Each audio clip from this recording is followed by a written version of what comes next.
This is Hurdle Task 1 for Sean Drummond.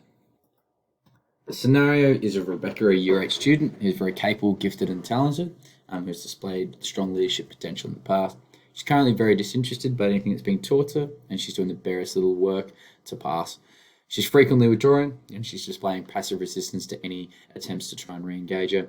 It is suspected she is at the centre of an episode of bullying due to the theft of a teacher's mobile phone and the subsequent punishment that she endured. So the theoretical approaches that best relate to this is win-win discipline theory. So this discipline theory states that the root of any disruptive behaviour relating to Rebecca herself rather than others, is when students have unfulfilled needs. So we can have a situation whereby the student wins when their needs are met, and we provide them strategies for dealing with the unmet needs in the future. So the student wins, and when the student gets their needs and learns how to deal with their needs, the teachers win. So the behaviour that Rebecca is displaying is of disengagement. It's suspected that this is due to her avoiding failure. She's failed in the past, but when she got caught, she's been bullied for this now. It's also likely, as she is a very gifted and talented student, that she's bored with what is going on. And she's a little bit uninformed because she's not understanding that the development of these behaviours of withdrawing is not showing her to be resilient.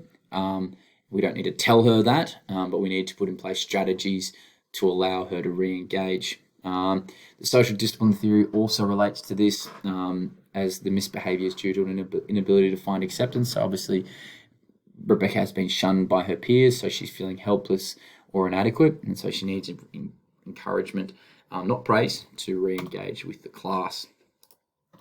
So the plan of action is to obviously promote re-engagement of Rebecca back into the curriculum, and we can do this by improving her self-esteem and self-worth, building this up through motivation and encouragement. So this will be largely done by allowing Rebecca to see the bigger picture of what she can do. So remind her of the work she has done and how wonderful that was. And if she doesn't continue on this may impact her in the future. So she's lacking to see how the impact of her behaviours right now can put in place repetitive habits which will not allow her to flourish as a student. So to allow for a situation like this, when I need to build a better relationship of trust, honesty, and respect through mutual connection and open communication with Rebecca.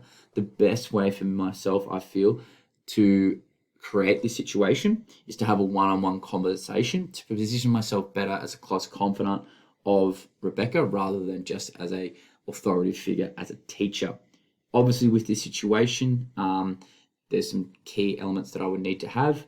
So empathetic body language and speech, not dominating as an authoritative figure, or not pitying as well. As Rebecca is a smarter student, she's likely to pick up on pitying stuff. It is, however, part of an ongoing process of improving Rebecca is about setting in place some expectations and rules and create situations of discipline whereby Rebecca can excel better. So she needs to be reminded of the standards and rules and responsibilities that were set in place at the beginning of this term or semester, something that's spoken about largely by Wong and Wong. But she also needs to be reminded that these rules aren't being put in place as a punishment of her. They're being put in place to allow her to flourish and to see her how well she was in the past, and to see how this can impact on her future as a wonderful student.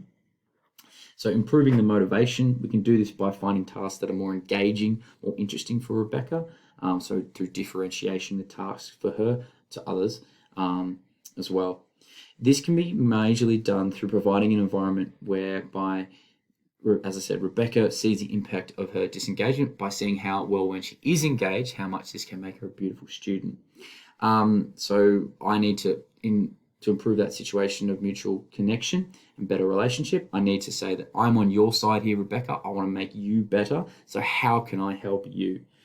Ultimately, at the end of the day, though, all these wonderful things can be said to Rebecca, but she needs to want to re-engage. So creating, as I said, an environment whereby she can see how wonderful she can be and how great this can impact on her future will be pivotal in making sure that she re-engages and the misbehavior doesn't continue.